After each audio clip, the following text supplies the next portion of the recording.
ke sawah bersama etus, adakah 100? Masya Allah. Kalau pantun itu kan mesti dijawab. Pergi ke sawah bersama Abdu, yang ada 50.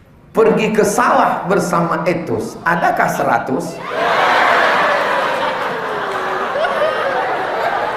Masya Allah. Kalau pantun itu kan mesti dijawab. Pergi ke sawah bersama Abdu, yang ada 50.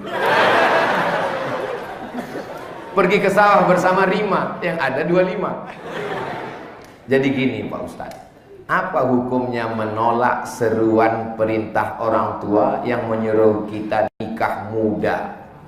Ya Allah, kenapa kalian gak mau menikah muda? Saya tanya dulu sama orang yang nikah, Pak, sebelum nikah saya tanya, gimana nikah itu? Kata dia, nggak usah lah Dik, nikah itu yang enak cuma 10%. Terus yang 90, enak sekali. Kalaulah tahu saya nikah itu manfaatnya banyak, maka saya anjurkan menikahlah kalian di usia di bawah 25. Supaya apa? Saat kalian berumur seperti saya 46, kalian sudah mengantar anak ke Al-Azhar Kairo Mesir. Jangan sampai macam saya sekarang masih gendong anak kecil. Sampai waktu saya pergi ada yang nanya, ini cucunya ya? Rasa saya mau tempeleng aja.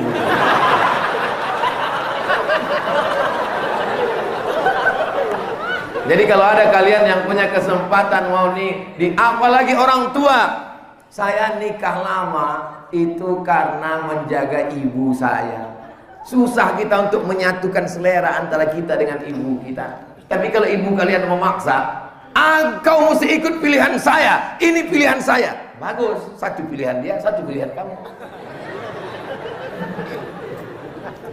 Nah jadi ini nikmat yang luar biasa. Mudah-mudahan kalian dilembutkan hatinya untuk segera menikah insya Allah. Amin.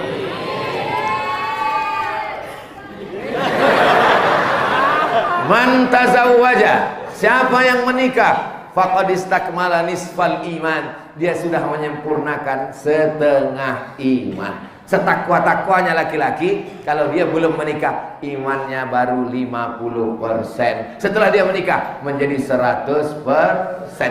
Man istata'a minkumul ba'ah, siapa di antara kamu yang mampu menikah, falyatazawwaj, menikahlah. Fa innahu aghaddu lil basar, dengan menikah itu menjaga pandangan. Apalagi zaman sekarang, ada sekarang anak muda gak mau nikah. Saya gak mau nikah Pak Ustaz. Imam Nawawi tidak menikah, Ibnu Taimiyah tidak menikah, Said Qutb tidak menikah.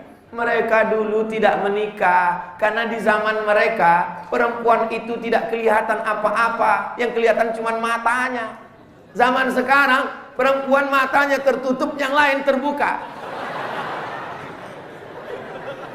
Maka segeralah kalian menikah karena fitnah akhir zaman yang luar biasa. Kalau sampai kalian yang muda-muda ini nggak nikah, saya khawatir yang tua-tua ini khilaf nanti.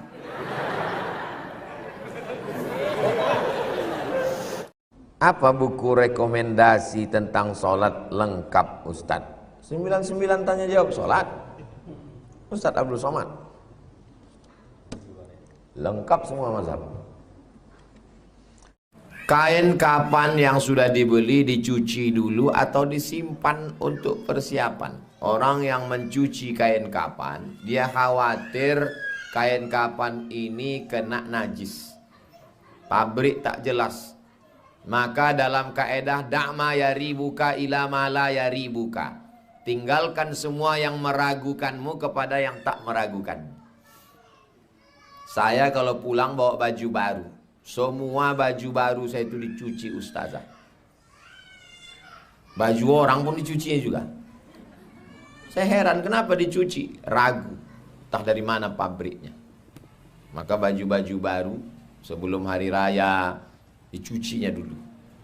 Itu alasan orang mencuci kain kafan. Ada orang yang tak mencuci kain kafan, kenapa tak kau cuci? Aku membelinya di pabrik orang Islam, tak mungkin dikotorinya. Boleh juga, karena indikasi yang membuat orang Islam. Kalau saya ragu Pak Ustadz, cuci dulu. Ibu kenapa tak ibu cuci? Saya buat kain kapan ini agak-agak bentuk lapuk supaya nanti pas malaikat meriksa ditengoknya, ini nampaknya jenazah lama nih, gak usah kita periksa.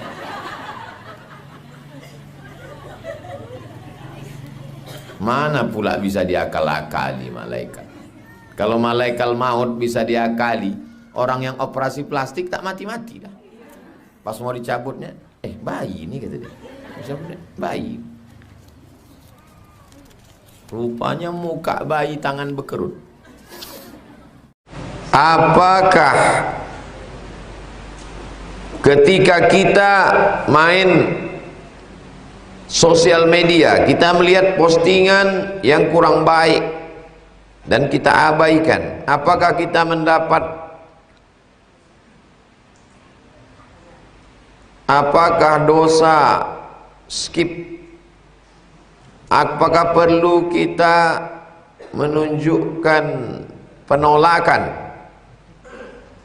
Saya semua yang terkait dengan medsos, kalau hoax terkait dengan diri saya jelaskan. Hoax, buat gambarnya, screenshot, tulis itu hoax. Kalau terkait tentang perbuatan yang melanggar, umum saja, umum. Macam saya menjelaskan ini, umum saja.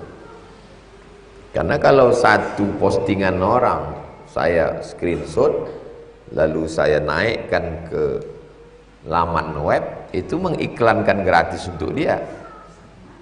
Jadi bahas secara umum saja. Setiap masalah, dulu tentang perempuan berfoto menjulurkan lidah, selalu saya bahas itu. Segala fenomena itu dibahas. Perempuan selfie sendirian dibahas. Tapi tidak secara khusus, secara am, secara umum. Supaya semua orang sadar. Itu amar ma'ruf nahi mungkar di medsos. Antum sanggup buat video pendek, tapi yang sebut, jangan itu nyari kelahi. Orang tidak ingat pesannya, yang diingat orang personnya. Kita ini mau person atau pesan? Pesan, bukan person. Buat video pendek. Lalu kemudian kalau tak sanggup, antum takut kena serang, ambil video ulama. Ambil video ulama, video Ustadz Adi Hidayat, video Buya Yahya. Ambil, posting yang sesuai. Saya menemukan banyak sekali video-video saya tausiah yang dipotong oleh jamaah yang positif-positif, yang saya sendiri pun tak ingat kapan saya mencakapkannya.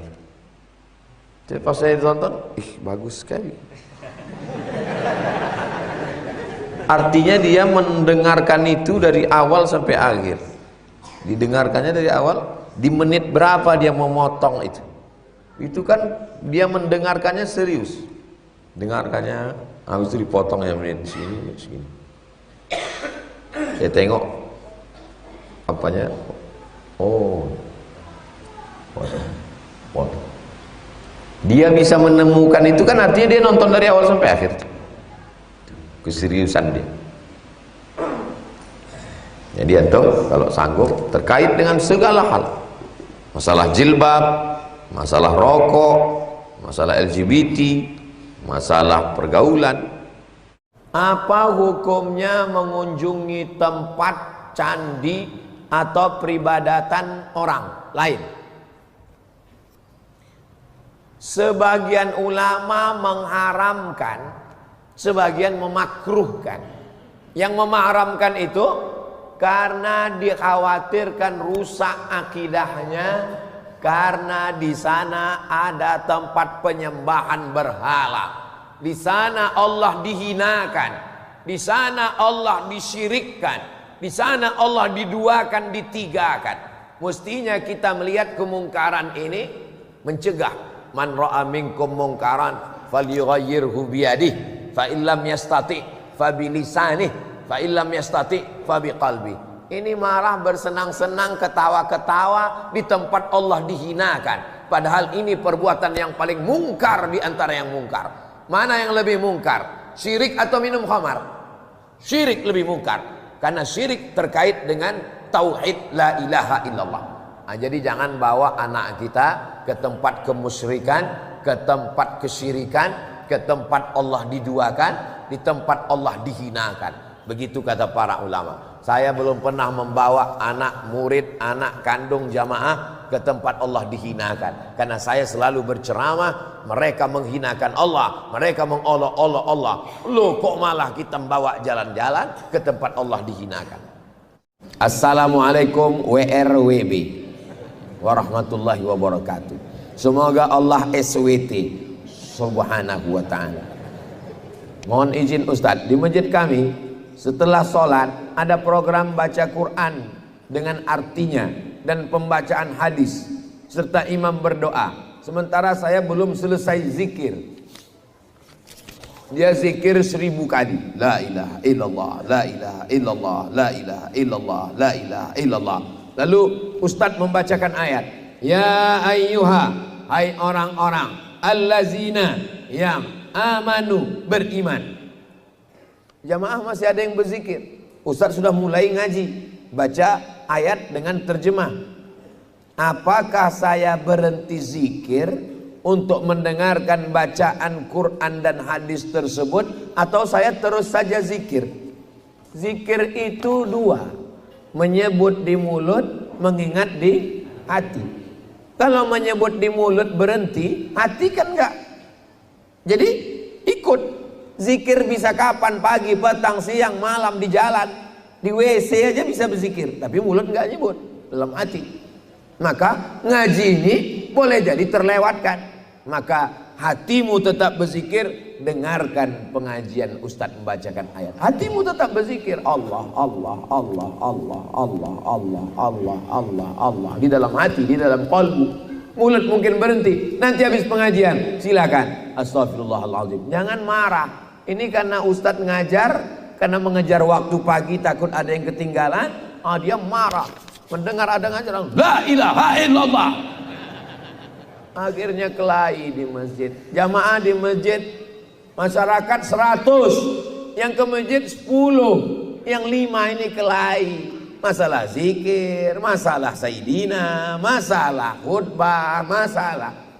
Maka berkunut subuh, berlapang dada menerima perbedaan. Jadi kalau ikut pengajian, ya ikut ngaji, hati tetap berzikir. Nanti selesai pengajian, zikir wirid-wiridnya tetap bisa dilanjutkan. Jadi tidak ada halangan sama sekali.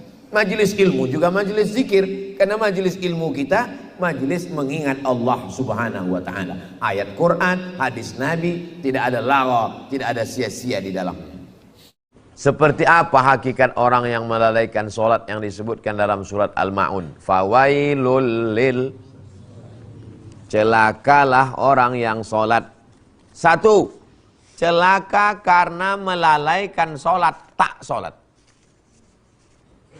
2, celaka melalaikan Allah dalam sholat. Fawailun, neraka waillah untuk dia. Fawailun, celakalah dia. Kenapa celaka? Karena masuk neraka. Karena tak sholat. Masalakakum fi saqar. Kenapa kalian masuk dalam neraka saqar? Apa jawabnya? Lam naku minal, karena kami tak sembayang. Ibu bapak yang punya anak gadis, nikahkan dengan orang yang sembayang. Kaya pun orang itu datang, banyak duitnya, banyak hartanya, anak kalian tak akan bahagia sampai tua, sampai bercucu tak bahagia. Lama hidup banyak dirasa, jauh berjalan banyak ditengok. Tak 1, 2 ibu-ibu datang meleleh air mata. Udah bercucu kami Pak Ustadz, lakiku tu tak sembahyang. Macam tidur sama babi hutan. Tak sembahyang. Pergilah sembahyang bang, malu kita. Tak juga sembahyang. Bagaimana perasaan seorang istri menengok laki tak sembahyang? Anak nikah datang menantu, menantu subuh-subuh dah sembahyang. Mau taruh di mana muka aku nih bang? Ya muka kau di situ aja lah kata dia. Tak ada beban sama dia. Kenapa kalian bisa nikah? Aku pun tak sembahyang juga dulu Pak Ustaz. Cermin. Nah, mudah-mudahan yang akan datang lebih baik. Minta jumpa sama saya di masjid. Anak tuh ya Allah baik. Tak usah aku sebutkan. Kenapa ini bu? Menantu saya ini Pak Ustadz pakai narkoba. Nasi udah jadi tai ayam. Apa lagi mau dilakukan? Mau diselamatkan. Anak sudah janda pula. Mau ku kasihkan ke kalian pun tak mau. Pergi saya tausiah di satu tempat. Tolong dulu doakan Pak Ustadz. Anak saya ini dokter Pak Ustadz. Bayangkanlah dokter, berarti pintar dia. Bayangkanlah dokter, berarti banyak duit bapak nih. Sekarang tak keluar-keluar kamar, lari laki itu Pak Ustadz. Malu anakku nih menengok orang. Stres, depresi. Kenapa Pak? Rupanya setelah nikah itu belum bersunat. Ditipunya kami, KTP palsu. Sekarang anakku malu di kamar. Rasa-rasa mau ku selamatkan anak bapak.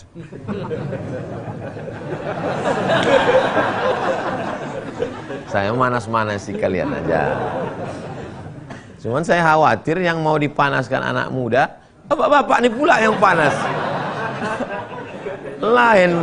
Lain mesin yang di start, lain yang hidup. Padahal tujuan awak mau motivasi anak-anak muda nih. Yang muda tetap dingin aja. Bapak ini pula yang panas. Mana Pak Ustadz kata dia? Bak kata pepatah orang Melayu, bomban yang miang. Anak sekarang tak tahu itu. Ini pokok buluh, tahu buluh? Bambu. Bambu ini ada miangnya. Miang gatal dia. Di samping bambu ini ada bomban. Bomban ini mirip juga macam bambu, tapi tak ada miang. Kadang bomban ini lebih miang pula dari bambu.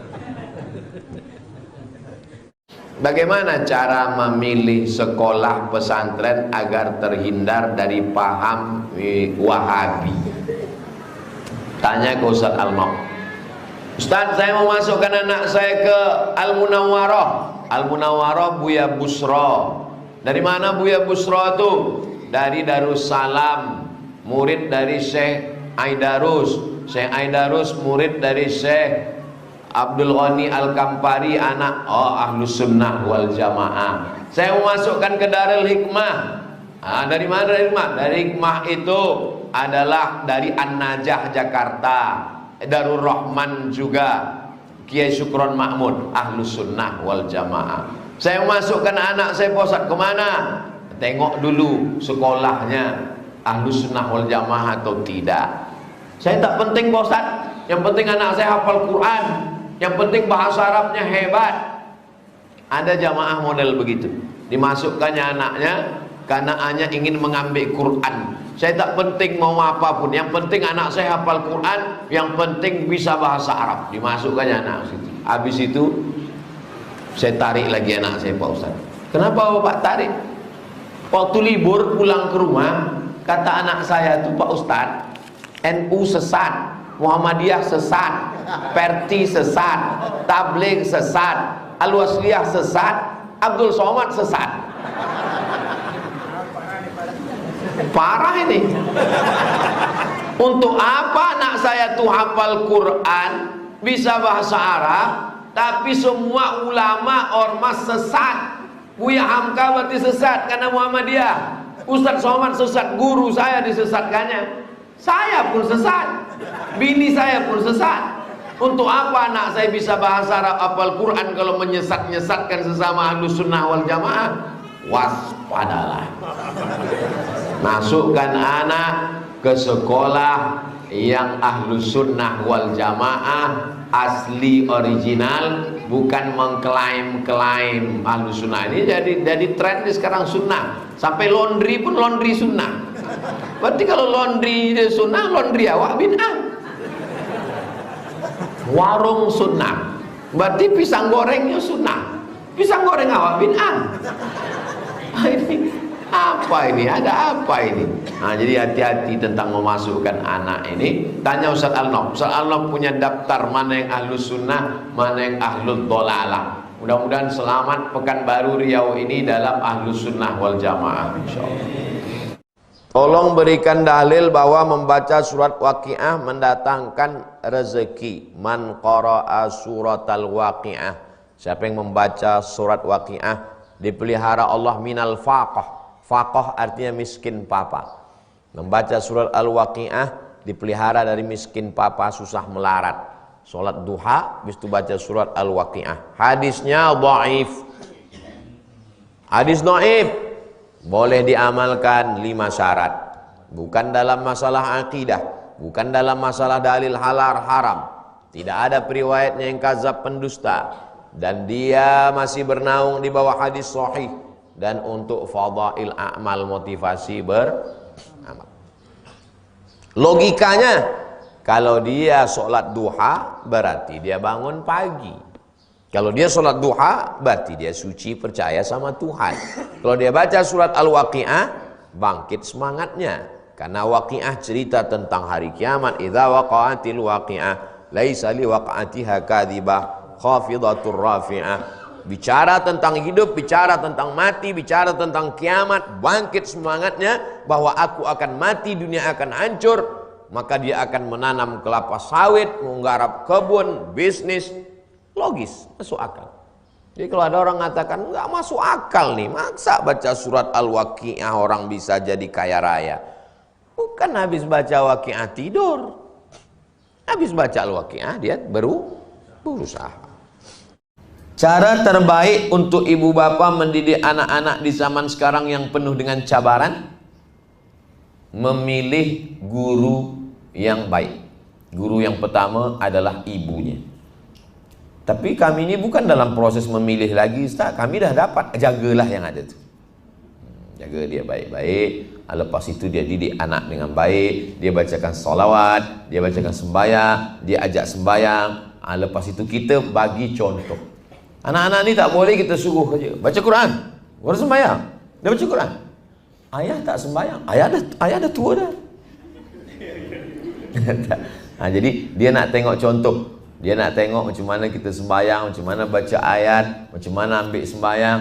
Siapa yang masih ingat bila last kali bagi tahu anak begini cara berwuduk, air mesti sampai siku.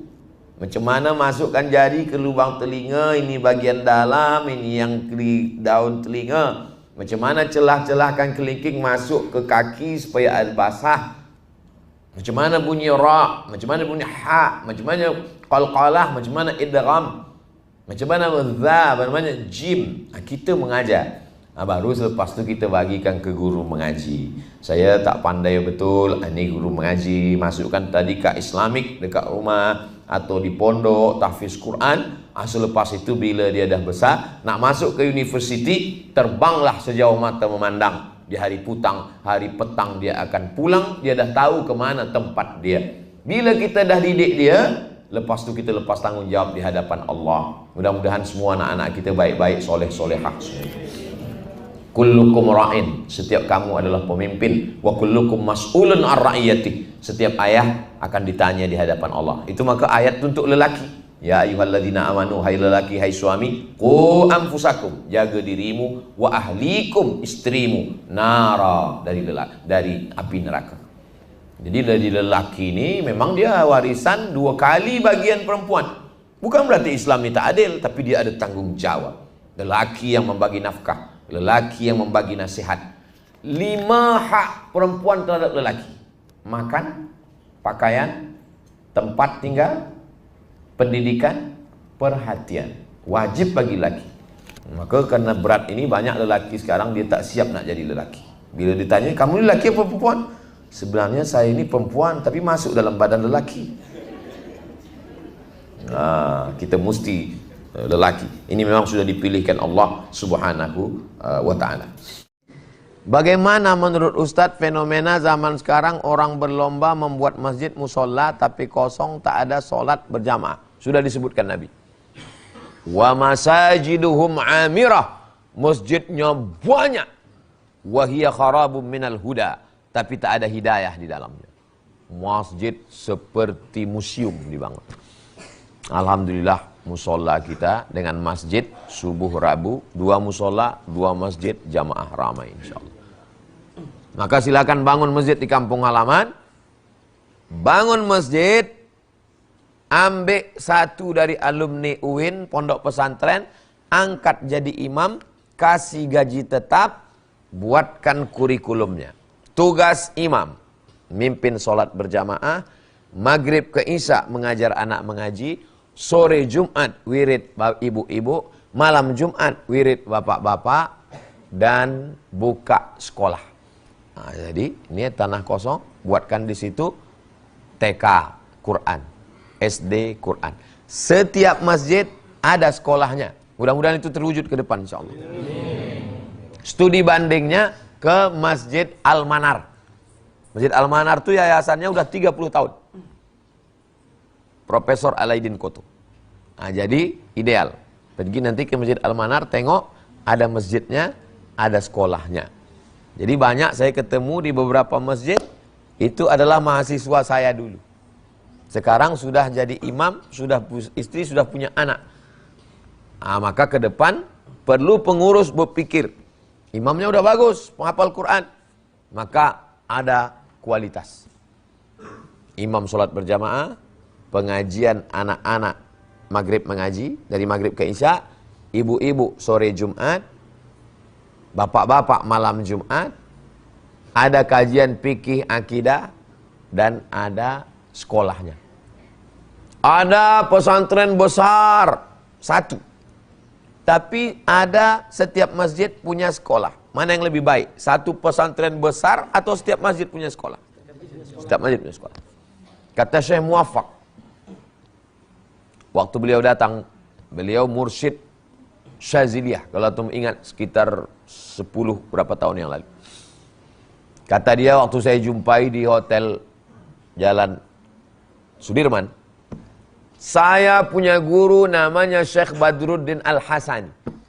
Selama hidupnya mendirikan sekolah 5.000 sekolah. Kalau mau memperbaiki akhlak umat zaman ini, perbanyak sekolah. Maka saya di mana-mana motivasi. Ayo orang kaya, wakafkan tanah. Buat sekolah. Ada adik-adik kita mahasiswa baru selesai kuliah, punya ilmu. Ada yang punya harta, punya duit, tapi tak tahu kemana dipakai. Pertemukan orang ini. Bapak ini punya duit, punya tanah, bangunan buat. Ini pula punya ilmu, ketemukan. Waktu mereka bertemu, rupanya bapak ini ada pula anak gadisnya. Orang baik ketemu dengan orang baik. Alhamdulillah ketemu kami kemarin di majelis pengajian Rabu Ustadz. Saya pas nyari-nyari penghafal Quran, saya minta dia ke rumah. Pas dia ke rumah tuh anak saya pula membawa teh manis pagi itu. Rupanya ditengoknya. Akhirnya bertemu. Langkah rezeki, pertemuan maut. Bagaimana cara sepatutnya umat Islam menyambut kedatangan bulan hijrah Islam? Kalau di bulan Masihi kita menyambutnya secara besar-besaran sekali, semua meletup. Macam mana di bulan hijrah? Maka kita buat menyambut bulan hijrah, ramaikan masjid surau, ramaikan padang semua, buat acara zikir, salawat, hadrah. Kenapa? Karena kita senang hati menyambut tahun hijrah, pindah kepada yang tidak baik menjadi lebih baik. Man kana yaumu khairun min amsihi. Siapa yang hari ini lebih baik daripada semalam, tahun 1445 lebih baik dari 1444, fa huwa rabih, dia orang yang beruntung. Siapa yang tahun ini sama macam tahun semalam, fa huwa khasir, dia adalah orang yang merugi. Man kana yaumuhu syarrun min amsi, hari ini 1445 lebih buruk pula dari tahun 1444, fa huwa mal'un, dia adalah orang yang terlaknat. Jadi kita buat itu supaya orang tahu. Sebab kita tak guna Muharram, Safar, Rabiul Awal, maka kita gunakan 1 Muharram ma'al hijrah, di mana-mana kita buatkan, maka insyaallah itu membangkitkan semangat umat menjadi lebih baik. Yang selama ini dia berpikir, bila saya nak taubat, bila nak sembahyang tahajud, bila nak guna hijab, bila nak banyak sembahyang sunat, inilah masanya. Saya selama ini dah lama nak buat baik Ustaz Somad, tapi belum nampak tarikhnya lagi. Inilah tarikh, siapkan dari sejak mula hari ini, 26, 27, 28, 29 atau sampai 30, maka 1 Muharram menjadi titik awal kita berbuat baik. Kita tak tahu apakah bila kita akan mati menghadap Allah Subhanahu wa ta'ala. Kawan saya punya taruhan, katanya kalau bisa angba foto sama Ustaz Somad ambuagiah piti 2 juta. Akhirnya saya edit foto saya bersama Ustaz, dan dia pun percaya. Halalkah uang 2 juta itu saya makan sama anak istri saya? Bolehkah saya berfoto sama Ustadz yang aslinya? Karena saya sangat mengidolakan. Aduh, saya cara orang foto.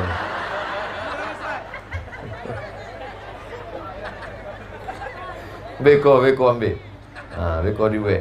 Tak boleh menipu, jangan lagi menipu. Ini udah tidak menipu lagi, udah dikasih tahu. Kawan yang kemarin. Siap-siaplah balikkan 2 juta tadi.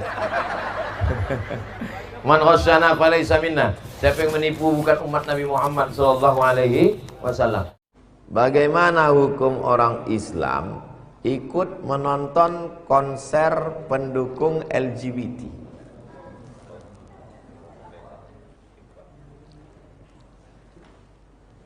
Man tasyabbaha biqaumin fahuwa minhum.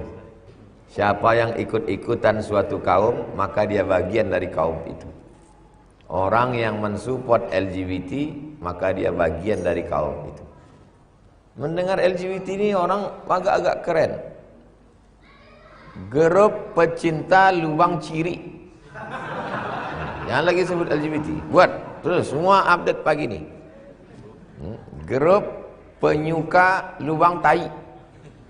Ustaz tak layak ngomong gitu depan orang tua, depan Pak Wardan Ustaz ngomong gitu. Jijik dengarnya kan? Jijik. Apalagi mendengarnya aja kalian jijik. Apalagi melakukannya. Kalian menonton.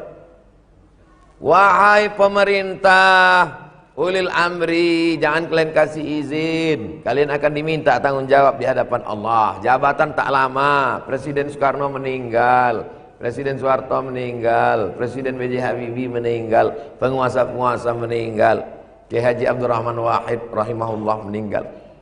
Kita semua akan diminta tanggung jawab. Berapa lama lah kekuasaan ini? Tanda tangan. Tak usah takut pada keputusan manusia. Semua yang terkait dengan LGBT ditolak di Indonesia. Bagaimana menghadapi suami yang sangat ekonomis? Saya mau bekerja tapi tak diizinkan karena alasannya anak masih kecil, sementara saya banyak kebutuhan. Jadi musyawarahlah baik-baik. Wa amruhum syura bainahum. Bang, kebutuhan kita 5 juta, kau mengasih cuman 1,5 juta. Pampers anak lagi, tak mungkin anak ini minum teh manis. Jadi aku mesti bekerja. Kalau kau tidak mengizinkan aku bekerja, kau tambah ini. Kalau kau tak sanggup, ini kita tak makan. Jadi dimusyawarahkan. Jangan ibu mengamuk. Mengamuk tidak menyelesaikan masalah. Mengamuk, ambil keputusan diri bekerja. Dia pun merasa tersinggung karena ibu sudah ambil keputusan. Akhirnya kacau balau, berkelahi. Tak selesai masalah. Musyawarah. Kalau putus berdua, berdua. Tak putus berdua, libatkan orang lain. Bisa Ustaz kami libatkan? Jangan. Apa hukumnya menerima fee dari developer perumahan yang kita sudah membantu menjual rumahnya? Saya pernah ditawarkan fee, saya tak mau. Kenapa saya tak mau? Sikit kali.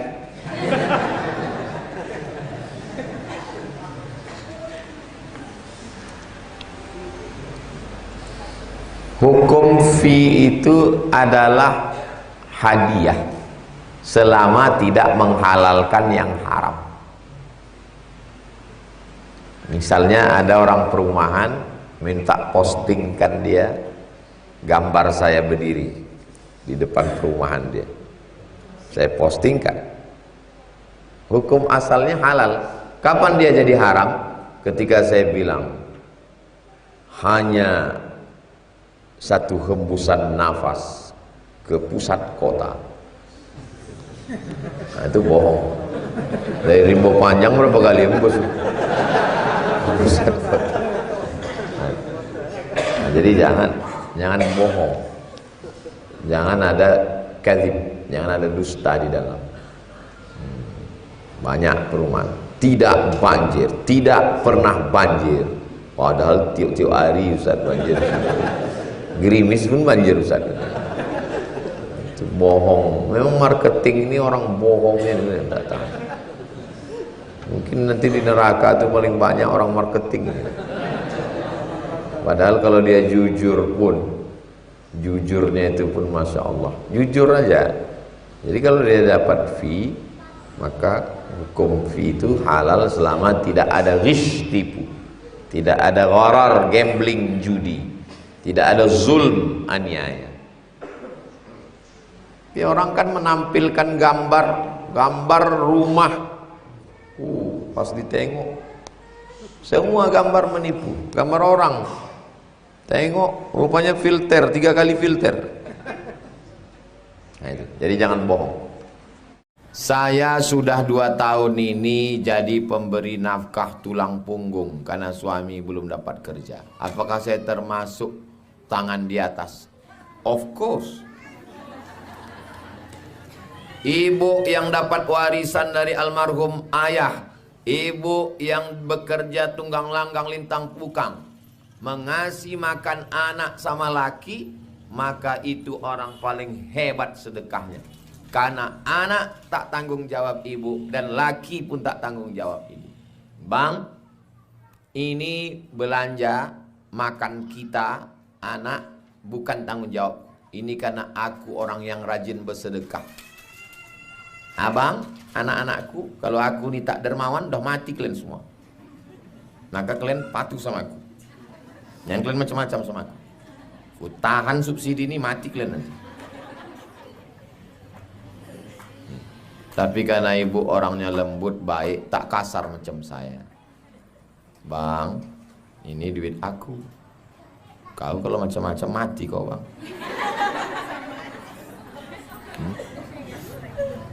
Apa yang bisa ibu lakukan? Ibu ikhlas, berdoa sama Allah, mudah-mudahan dikasih Allah bapak itu kerja. Bagaimana bisa lama berdirinya jika surat yang hafal hanya Al-Kafirun dan Al-Ikhlas? Salat itu lama berdirinya, rukuknya, sujudnya dikit. Berdirinya sebentar, rukuk sujudnya banyak. Jadi kalau ayatnya pendek, rukuk sujudnya banyak. Sayyidina Ali punya anak namanya Imam Ali, Imam Husain. Imam Husain punya anak namanya Sayyidina Ali Zainal Abidin. Bergelar dengan As-Sajjad. Sajjad artinya orang banyak sujud. Dalam kitab Syiar A'lam An-Nubala disebutkan pernah satu hari dia bersujud alfa sajadah, 1000 kali sujud. Jadi kalau 1000 kali sujud ayatnya pendek, tegaknya sebentar, sujudnya banyak. Jadi sholat ini pilih antara dua. Kalau kebetulan ayatnya panjang, maka lama tegaknya, sujudnya dikit. Kalau kebetulan nggak panjang hafal ayat, tegaknya nggak terlalu lama dan sujudnya banyak. Saya Pak Ustadz ayat cuman qul huwallah tapi sujudnya banyak.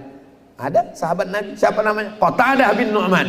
Qatadah bin Nu'man sholat dari Isya sampai subuh, ayatnya nggak ganti-ganti, qul huwallah. Ini mazhab, ini ikut mazhab. Dilaporkan ke Nabi, ya Rasulullah, ya ini Qatadah bin Nu'man, dia sholat dari Isya sampai subuh, ayatnya nggak ganti-ganti, qul huwallah terus. Apa kata Nabi? Innaha la ta'dilu sulusal Qur'an. Satu qul huwallah sama dengan sepertiga Al-Quran. Maka tadi malam dia sudah hatam Quran berkali-kali. Inilah dalil yang saya tunggu selama ini Pak Ustaz. Amalkan terus. Kalau sholat sunat boleh melihat mushaf. Jadi kebetulan ada mushaf Quran yang diletakkan, ada namanya mushaf tahajud.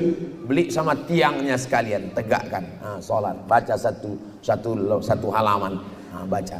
Atau pakai handphone ada Quran digital. Lihat, sholat sunat. Mana dalilnya? Sayyidatul Aisyah pernah sholat, imamnya itu melihat. Lihat. Waktu itu kan belum ada handphone Pak Ustadz, belum. Masih pakai suhuf. Suhuf adalah lembaran. Kalau pakai handphonenya dinonaktifkan dulu. Jangan sampai pas sholat, iya sebentar. Kadang kita spontan, batal. Kalau sampai ngomong ketika sholat, batal. Itu teknis. Kalau mau sholat tetap bisa ayatnya panjang lama dengan Quran mushaf tahajud namanya. Nanti beli ke toko buku, cari mushaf tahajud. Ada mushaf tajwid, idgham, ilfa, gunnah, qalqalah, bila gunnah, pakai warna merah, kuning, kelabu, hijau, ungu. Bagus. Jangan sampai Quran kita Quran akad nikah tahun 80 masih ada sampai sekarang dan masih baru lagi. Di ruang tamu dimasukkan plastik, dibalut kain sutra, masuk kotak kayu jati, dipaku sampai mati nggak pernah dibuka. Bukan begitu tujuan dulu. Mengapa maharnya seperangkat alat sholat dan kitab suci Al-Quran? Supaya kita sholat berjamaah dan membaca Al-Quran. Menari berjoget yang haram itu jika menari sendiri di dalam kamar.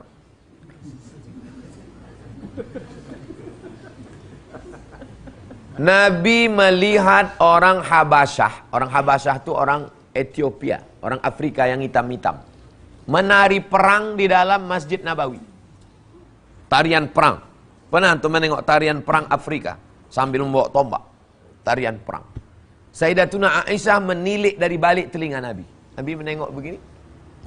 Itu dalil boleh tarian perang. Tarian dalam bahasa Arabnya zafin. Sampai ke Melayu, japin. Tari zafin tak ada perempuan. Tari zafin tak ada perempuan. Kenapa patung zafin ada perempuan? Karena yang membuat patung bukan orang Islam. Bukan orang Melayu. Kalau dia orang Melayu, kemana LAM, Lembaga Adat Melayu? Kenapa bisa muncul patung Zapin ada perempuan? Padahal Zapin laki-laki. Habib tari. Habib, antum tulis di situ. Habib menari. Saya pernah diajak menari Zapin di Pontianak. Habib menari. Tari Zapin. Habib menari. Itu bentuk tari Zapin tuh. Habib menari. Habib Zaidan menari. Habib Lutfi menari. Habib tari Zapin.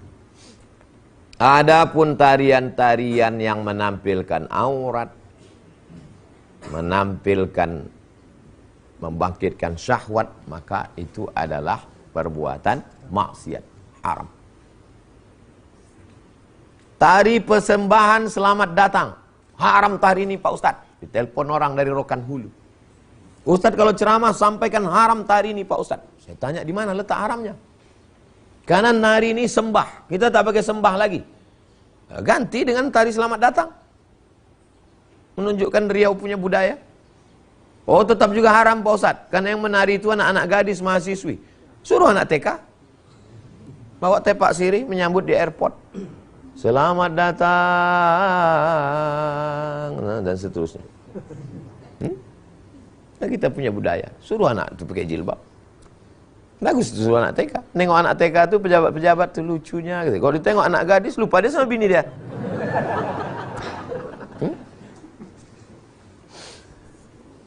Menari dia sendiri di kamarnya ditengok lakinya. Sekarang orang banyak bersolek menari di depan laki dia atau laki orang? Laki orang. Orang sekarang mengecat rambutnya untuk laki orang. Orang sekarang berbedak untuk laki orang. Kalau dia keluar rumah ditengok laki orang macam bidadari. Kalau dia di rumahnya macam hantu. Wahai perempuan, bersoleklah kalian untuk laki kalian. Bukan untuk laki orang. Maka saya tidak setuju dengan grup nasyid yang menyanyi di dalam masjid di depan laki orang. Lagunya biasa aja, make upnya luar biasa. Bismillah tawassalna billah. Lagunya biasa aja. Melalaikan dari Allah Ta'ala. Kalau mau juga grup nasyid ini udah latihan Pak Ustadz. Kami mau menyanyi, pergi kalian di emperan masjid sana, ditutup pakai tirai. Antara dia aja selama dia kelempang, kelempung, kelempang, kelempung. Selamat datang wahai Pak Wali. Nah, sambut dia, Pak, turun dana tuh. Kalau menyambut pejabat, lagunya yang menyenangkan dia. Jangan, bila janganlah mau disanjung. Tak cair.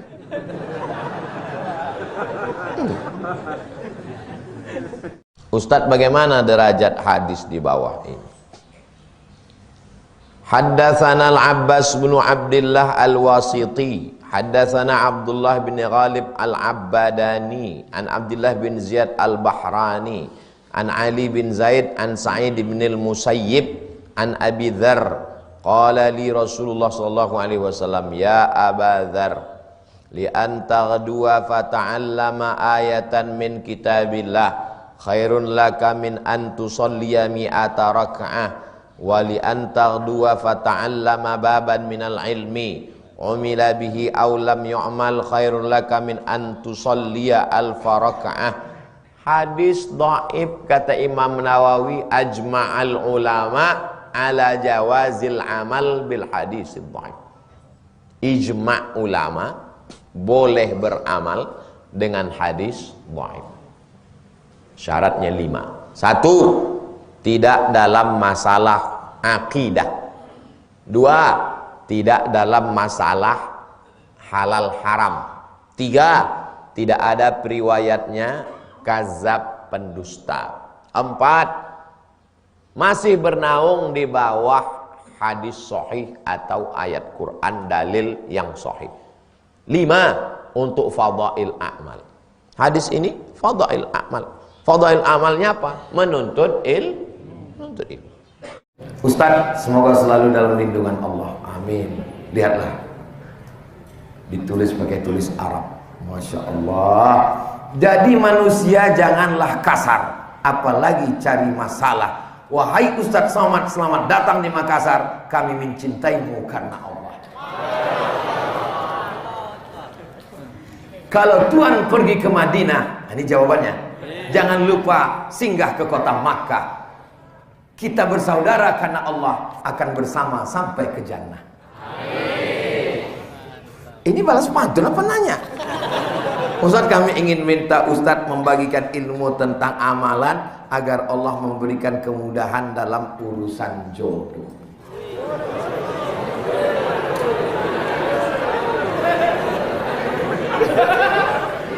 Siapa yang sibuk berzikir mengingat Allah, maka Allah berikan dia yang dia inginkan lebih daripada yang diminta oleh orang yang berdoa. Saya ulang sekali lagi. Siapa yang menyibukkan dirinya berzikir mengingat Allah, maka Allah berikan keinginannya lebih daripada yang diminta oleh orang yang berdoa. Jadi yang pertama, sibukkan dengan ibadah dan zikir. Tapi doa jangan sampai lupa. Doanya Pak Ustaz, Rabbi la tazarni fardan wa anta khairul warisin. Rabbi la tazarni fardan wa anta khairul warisin. Ya Allah, jangan biarkan aku sendirian, karena engkaulah sebaik-baik pemberi waris. Tak ada yang sulit bagi Allah. Innama amruhu idza arada syai'an ayaqula lahu kun. Apa kata orang barat? Man from Mars, woman from Venus. Laki-laki dari planet Mars, perempuan dari planet Venus, bertemunya di planet bumi. Orang barat itu selalu ceritanya ilmiah, beda sama orang Indonesia. Kalau orang Indonesia, asam di gunung, garam di laut, bertemu dalam belanga. Dia selalu cerita kuliner. Tapi keduanya mengisyaratkan tentang yang jauh. Tidak ada yang sulit bagi Allah. Innama amruhu iza arada syai'an ayyakula lahu kun. Tak usahlah saya ceritakan. Adik-adik melihat dari kehidupan saya, dipukul ombak, dihempas gelombang, bagaimana berbagai macam kesulitan. Pada akhirnya saya menikah, punya anak, sampai hari ini Kita saling mendoakan, mudah-mudahan kita diberikan keluarga yang sakinah, mawaddah, warahmah. Anak cucu kita soleh dan solehah. Jodohmu sudah ada, cuman belum jumpa. Tapi ada keyakinan bahwa Allah akan memberikannya, insya Allah. Amin ya rabbal alamin. Saya mengenali seseorang yang sangat kuat ibadahnya, bersedekah, hadir ke majelis ilmu, tapi kata-katanya selalu menyakiti orang sekelilingnya, pemarah dan tiada akhlak yang sepatutnya bagi seorang muslim. Boleh jelaskan Ustadz kaitannya dengan hablum minallah hablum minannas? Ada seorang pensyarah, sahabat saya, dia puasa Isnin Khamis tapi pemarah. Jadi kawan dia tanya ke saya, Ustaz Somad, iya, kenapa kawan kita tuh puasa Isnin Khamis tapi dia pemarah? Kata saya, marah dia tuh dah berkurang sebab dia dah puasa Isnin Khamis. Bila dia tak puasa Isnin Khamis, lebih daripada itu lagi. Oh, Ustaz Somad ni membela dia lah. Maknanya adalah mungkin dia dalam proses. Tapi ada makna lain, jangan berhenti di situ. Yang jadi masalah ini adalah bila kita rasa kita dah sampai di last station. Jangan. Saya tak pernah merasa saya dah sampai, belum. Kita selalu merasa kita dalam proses menuju kesempurnaan. Tak boleh. Belajar memang BA, Master, PhD, Profesor. Tapi dalam Islam belajar minal mahdi ilal lahdi. Saya tetap sampai hari ini, saya tetap membaca, saya tetap belajar. Banyak yang kita tahu, lebih banyak lagi yang kita tak tahu. Macam berjalan tepi pantai. Bila kita jalan tepi pantai, pertama air itu menenggelamkan hingga ke lutut kita. Lepas itu dia tenggelam sampai ke pinggang kita. Lama-lama tenggelam sampai ke leher kita. Lama-lama kita tenggelam, tapi lautan masih banyak. Begitulah kita belajar Islam ini. Awal-awal kita sangka, oh, belajar pertama di pondok, kitab tafsir Jalalain, bawa ke mana-mana. Pergi ke masjid, sangka orang nak baca, rupa untuk bantal tidur. Sampai ke Kaherah kita tengok kitab 1 meter panjang. Oh, rupanya ilmu yang selama ni tak ada apa-apa. Jadi bila kita tengok ada kawan rajin sembahyang, rajin majlis, masih marah, mungkin dia dalam proses. Tapi kita sampaikan, kamu jangan berhenti di situ. Bahwa terus orang yang baik, kata Nabi SAW, adalah akmalul mu'minina imanan. Orang yang paling sempurna imannya siapa ya Rasulullah? Ahsanuhum khuluqan. Orang yang paling baik akhlaknya. La yadkhulul jannah, tak masuk surga. Man kana fi qalbihi, siapa yang dalam hatinya mithqala habatin min khardalin min kibrin, ada sombong sebesar biji sawi. Suatu nanti masa kita akan dihadapkan pada Allah Subhanahu wa taala. Ya'ti yaumal qiyamati bi salatin, ada orang yang menghadap Allah sembayangnya banyak. Wasiyamin, puasanya banyak. Wa zakatin, zakatnya banyak. Wa hajjin, haji umrahnya banyak. Qad syatama haza, lidahnya kasar, mencaci maki, sumpah serapah, hamun fulan. Semua mereka akan datang menuntut kepada dia. Itulah maka saya bila tazkirah selalu saya sampaikan, demikianlah tazkirah ini saya sampaikan. Bila ada kata-kata yang tak berkenan di hati, sudikah puan-tuan memaafkan saya? Semua cakap sudi, selesailah saya. Daripada saya cari di padang mahsyar, susah kita nak mencari. Di padang lumut aja susah, pergi padang mahsyar. Semua kita akan berkumpul. Semua umat manusia ini berkumpul. Dari mula Nabi Adam hingga Adam Smith. Semua akan menghadap Allah Subhanahu wa taala. Sekecil apapun akan dihisap di hadapan Allah Subhanahu wa taala. Ada orang sembahyangnya banyak, puasanya banyak, zikirnya banyak, dia sangka dia dah siap masuk surga. Manakala dihisap, cerita ni ada dalam kitab Risalah Al-Qushairiyah, Imam Al-Qushairi. Dulu kita dah khatamkan di masa Covid, saya tak pergi. Saya sebelum Covid hingga sekarang 3,5 tahun tak ke Kuala Lumpur. Inilah first time pertama kali lepas Covid. Satu kita di online saja. Dalam kitab tu saya baca, dia banyak sembahyang, banyak puasa, banyak haji, banyak zikir, banyak khatam Quran. Tapi manakala dihisap-hisapnya lama. Sebab apa? Balik kenduri, tersangkut daging di celah gigi. Tak lepas-lepas. Lama lagi sampai rumah. Dia berjalan, dia ambil ujung ranting kayu rumah orang. Dia cucukkan. Alhamdulillah lepas. Rupanya itulah yang lama hisap. Ujung ranting, mana ada orang rugi? Kita bukan ujung ranting, sama buah-buahnya sekali kita ambil. Jangan aniaya orang, jangan makan harta haram, jangan rosakkan hati orang, jangan ambil harta orang, jangan ganggu anak orang, bini orang, kawan orang. Maka insya Allah kita akan selamat. Ibadah ni dua. Ibadah ni dua. Satu action, satu off. Sembayang, action. Tegak, rukuk, sujud. Haji. Tapi ada yang tak ada action sama sekali. Off. Apa dia? Menahan diri. Tak makan harta orang, tak ganggu orang, tak rosakkan orang. Jadi banyak orang menganggap yang namanya ibadah itu adalah puasa, zikir, baca Quran. Ada ibadah yang lebih hebat. Diam, tak mengganggu orang, tak rosakkan hati orang, tak cakap kasar. Tapi jangan lepas tazkirah ni, esok tak ada lagi. Sebab tazkirah Ustaz Somad, laki saya tak sembahyang sunat lagi. Bila ditanya, kenapa tak sembahyang? Cukup diam saja. Tak, maknanya kita tetap sembahyang sunat, kita tetap zikir baca Quran, tapi jangan sampai rosakkan hati orang, kacaukan pikiran orang, sakiti hati orang. La yadkhulul jannata nammamun, tak masuk surga orang yang suka mengadu domba. Ngadu domba, cakap ini bawa kemari, cakap ini bawa kemari, menengok orang berkelahi kita senang. Dulu orang bila nak melaga orang, dia datang ke rumah orang, datang ke rumah ini, datang ke rumah ini. Sekarang tak, dia cukup tulis di grup WhatsApp, dia cukup kirimkan voicemail, dia cukup fitnah sana, buat sindir sana, sindir sini, tulis di FB, tulis Instagram. Ustaz Somad olok-olok Instagram, FB, dia pun ada Instagram, ada. Yang belum follow lah.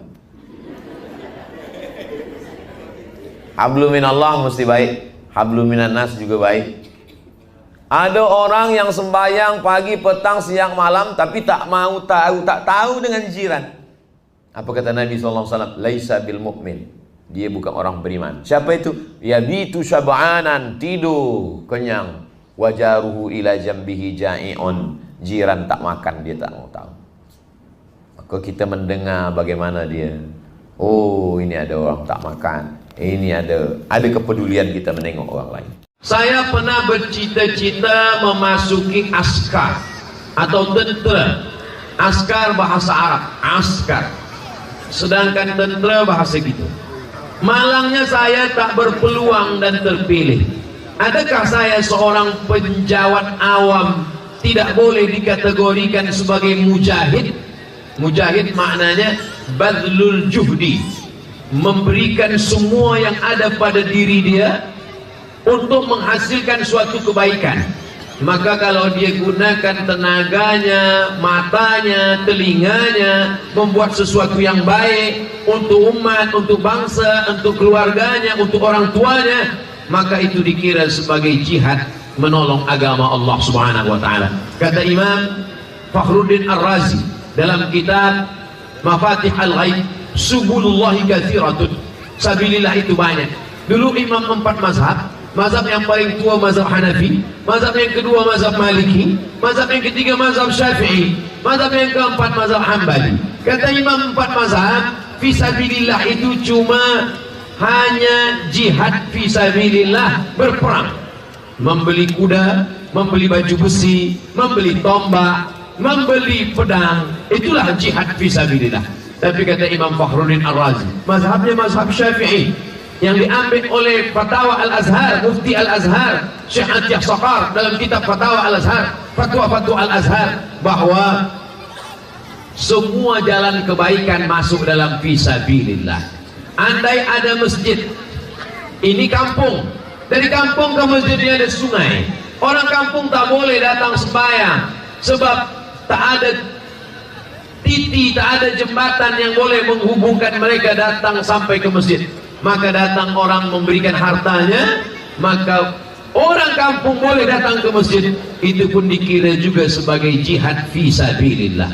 Jadi jihad fisabilillah ini banyak macamnya. Semua yang diberikan Allah Ta'ala, telinga, mata, pikiran, hati, tenaga, dia pakai untuk menolong agama Allah, maka itu dianggap sebagai jihad. Hanya saja jihad ini ada level-level. Yang paling tinggi tentulah yang memberikan nyawanya kepada Allah Subhanahu wa Ta'ala. Tapi ketika dia kembali masih hidup lagi, maka dia tidak mati syahid, dia dapat pahala jihad. Tapi manakala dia mati syahid, maka sesungguhnya dia dapat dua pahala, pahala jihad dan pahala mati syahid. Jihad dengan harta. Bila kita baca dalam Quran, hal adullukum ala tijaratin, maukah kamu aku tunjukkan suatu perniagaan, tunjikum min adzabin alim, menyelamatkan kamu dari azab Allah. Yang pertama, tu'minuna billah, beriman kepada Allah. Yang kedua, wa tujahiduna fi sabilillah, berjihad menolong agama Allah. Dengan apa? Bi amwalikum, dengan harta kamu, wa anfusikum, dengan nyawa kamu. Kata ulama, makna anfusikum bukan hanya nyawa, tenaga, mata, telinga, kudrat, iradat. Nanti akan ditanya Allah di akhirat. Inna sam'a, telinga, wal basar, mata, wal fuad, hati dan pikiran. Akan ditanya, adakah engkau pakai untuk jihad menolong agama Allah? Maka kalau kita pakai, kita sudah mendapatkan pahala jihad, walaupun dia bukan tentera, walaupun dia bukan ulama, tapi dia mendapatkan pahala jihad dari bab-bab yang lain, insyaallah. Salatullahi wassalam ala man uhiyal Qur'an.